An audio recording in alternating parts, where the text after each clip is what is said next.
Candace. Hi, Dr. Diller. How are you? I'm very good. Nice to talk to you.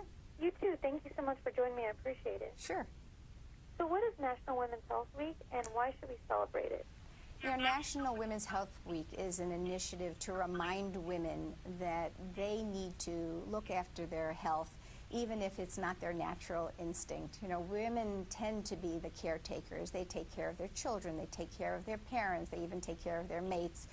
And it's very important, especially as we're living longer lives than ever before, well into our 80s and 90s, that women all along the way look after their well-being. They have to have their annual checkups. They have to have their mammograms, their bone density tests.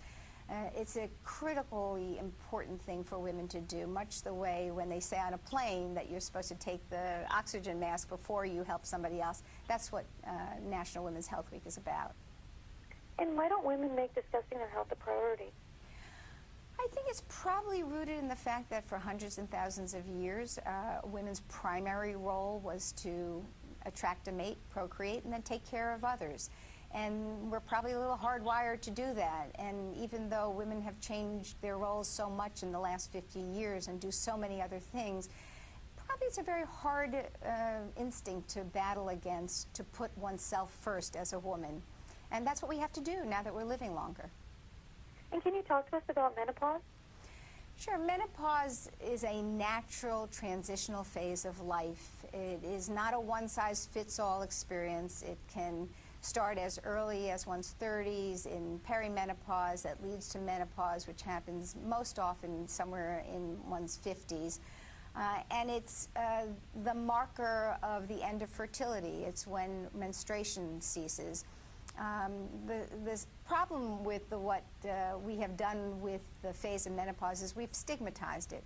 We've viewed it as if it's an illness rather than a change in one's hormonal life. And just like during puberty, when adolescents go through a change and they come out of it, so do women.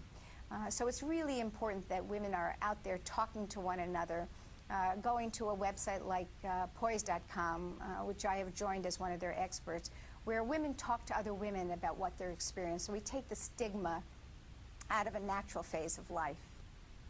And do you have any additional tips or information you'd like to share with us? I think that what we really need to think about as women take care of their health during menopause is that instead of feeling as if menopause takes over your life, that the symptoms have to take over you, that you feel as if you're all alone and that your moods are out of control, that you can be proactive. You can do things to ease the symptoms of menopause. Go take a look at poise.com. They have products that have non-irritating ingredients that are specifically designed to be helpful to the symptoms, to alleviate them. And if we are more proactive, we will feel better because we are not feeling like victims of a disease. And that's what's the most important message. Well, thank you so much, Dr. Diller. I truly appreciate it. Have a great afternoon. Good to talk to you, Candace. You too. Thank you. Bye-bye.